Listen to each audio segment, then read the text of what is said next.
All right, let's talk about some injury related news that is gonna trickle into transfer news with Chelsea and United States Women's National Team news as well.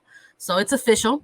Catarina Macario released a statement just yesterday. If you're joining us on Wednesday, May 24th, she put out a statement essentially withdrawing herself from World Cup roster selection. Unfortunately, she will be what she refers to as physically unable and not ready to play in the upcoming World Cup. She also said, "Well, she's excited and super optimistic about my future as a footballer. I'm sad to share that I won't be physically ready for selection to our U.S. World Cup team." She goes on to further thank the hospital and sports orthopedics who have helped her along her journey. And she also said that she will continue to support and cheer for the U.S. Women's National Team as they embark on their World Cup journey. So, Lisa, just talking about this bit of news, Yeah. you and I I feel like we've been building up to this World Cup for what feels like 2 years now, right? Since really the start of Attacking Third. I mean, we launched when this team headed to Tokyo for the Olympic Games, and we've been doing U.S. Women's National Team coverage ever since then. And the build up to this World Cup and following this team into the CONCACAF W Championship, and now we're less than 2 months out. And part of the many storylines around the U.S. national team specifically, were some of the injuries Mhm. that have impacted this team in the buildup to the 2023 World Cup. Catarina Macario has been one of those players. She unfortunately tore her ACL last June in the final league match with Lyon against a lowly bottom table team. They ended up, thumping them 4-0, and she had come out of that game just 13 minutes into the match. Yeah, just And heartbreaking. this is also just after she helped Lyon win their 8th Champions League title, a match against FC Barcelona, a machine of a team at this point, a game in where she scored in that final, helped them lift that title. So riding high, right? To sort of have all that momentum kind of hit a brick wall, and then you tear your ACL right before what's essentially the CONCACAF W Championship, World Cup qualifier, and Olympic qualifier. It Yeah. was devastating. And I feel like ever since then, we just sort of had Macario in the back of our minds like, hey, the timeline for ACL rehabilitation can vary sometimes. Yes. Yes. Is there still a shot? And now this is sort of like, as the time went on, we sort of felt like the timeline was getting shorter and shorter and shorter. And even though in the back of your head, you're like, it's not looking good, there's something about when it comes from a player and the Right. player says, I'm done. It just hits a little different. Completely. Completely. I mean, she's so young, 23 years old. The future, there's a long future for Catarina Macario, but I think a lot of fans, as you talked about last June, was kind of like, as soon as this happened, I mean, I remember watching that game Yeah. where she went down and then we find out it's her ACL. Everyone starts doing math. They're like, Yeah. okay, when does the World Cup start? When could she possibly be back? And as you mentioned, the recovery for ACLs varies drastically. And there are a million factors that go into it. She was at the FIFA Rehabilitation Center in Qatar for a very long time, recovering there with top doctors in the world, working specifically with soccer and football athletes. And there are setbacks and there are things that happen. And as you mentioned, the timeline for fans and for us was getting shorter and shorter. Imagine how it must have felt for her as Yeah. she is just trying to recover, just trying to, hey, let's get back to running. Let's get back to equal strength between both of my legs. She's got the weight of the World Cup on her shoulders, of fans on her shoulders, of Black Wadanovsky checking in on her shoulders, not in a bad way, but just another added pressure versus just someone else tearing their ACL looking to get back. And over the last couple weeks and couple months, you and I have talked off air privately, just because this is what we do and this is what we're interested in, about Yeah. if we're going to see her. And it was always like, yeah, we would take her, even if she has only trained. We would take her to the World Cup. That's how crucial and vital she is of a Yeah. player to this team. It would be worth it for us for her to be on that roster. Now, over the last 2 weeks, 3 weeks, as the timeline has gotten shorter and shorter and shorter, and she has yet to play a game. She has yet to train, yet to say, I'm back doing non-contact training. There was a spell there where fans thought, hey, maybe she'll sign with an NWSL team. That way she's available to play mid-May. She'll Those come back games, yeah. and she'll at least play games and at least be able to get games under her belt before the roster is named.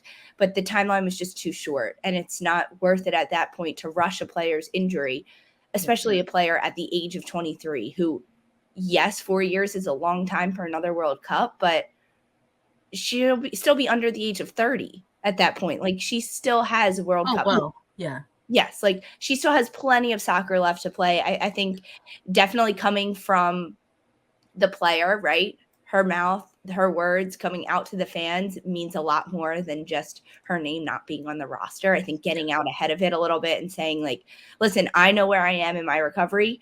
This stinks, thanks to my doctors, but I'm putting this out there. I am not in selection for the World Cup. Definitely very mature of her to do. And I think it's the right thing for her to do. She put this out just yesterday too.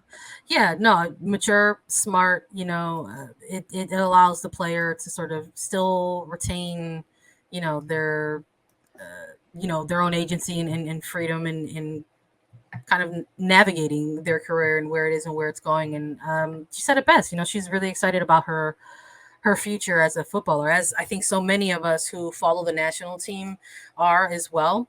But your wheels always, or at least ours, are always turning, and the gears are always moving in terms of like what comes next, or what does it mean.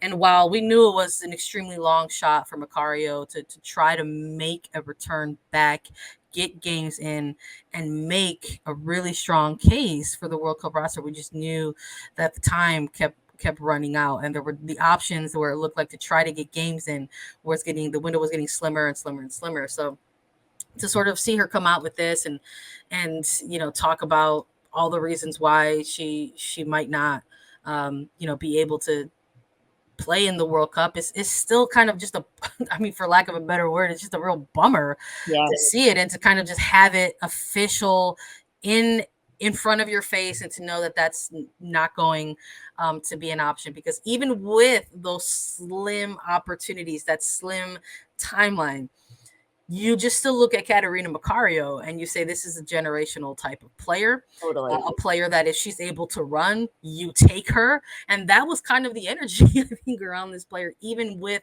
this injury that kind of had some setbacks at times. I mean, we opened up 2023 with that January camp with this national team. She wasn't part of that New Zealand camp, wasn't able to go. But even out of the early New Year updates out of those camps, and Andonovski kind of saying like, hey, maybe we'll see her in trainings for She Believes Cup. Maybe we'll, end of March, and then it was end of April, and then it was maybe May. And it kind of, you have to imagine that perhaps there was a setback, and that happens when you're rehabbing from such significant injury. And it just sort of felt as it kept getting pushed back. That's where kind of like the cloud kind of hangs over it, and you're kind of like, geez, like this is tough. And it is tough just because of when we are reflective of the coverage that we have done on this team in the past. Macario was one of these central focal points Totally. of this national team. When everything went through for her FIFA transfer and she was able to represent the United States, this was a player alongside Smith and Swanson with Lavelle in support that was going to be a focal part of this team's attack. I mean, it was essentially confirmed by Andonovski coming out of some She Believes Cup windows, I believe in 2021, that they wanted to see that trio or quartet of players continue to get as much time as possible together. And you have Andonovski even confirming that out of those final April windows against Ireland, saying, listen, Macario's been out, but this team was still going to be centered around Smith and Swanson, and now Swanson is out. So what does that mean for this national team moving forward? Who can possibly find themselves on this roster? Macario's been a player who's typically been listed as a midfielder for Andonovski on these national team camps, but she is such a versatile player that she can drop lower into the mid. Totally.